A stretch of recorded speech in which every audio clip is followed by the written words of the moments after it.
सानो सानो घर थियो मेरो रुद्रपुरको गाउँमा। गोरे बाबु भन्दै मलाई बोलाउँछन् त्यो ठाउँमा।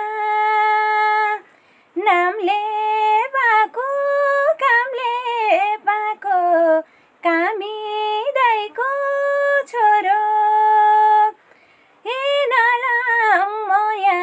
नखाम कसम मनै मेरो रोयो साइँले। हो साइँले मसँगै जान्छौ र मैले छोको खान्छौ र। हो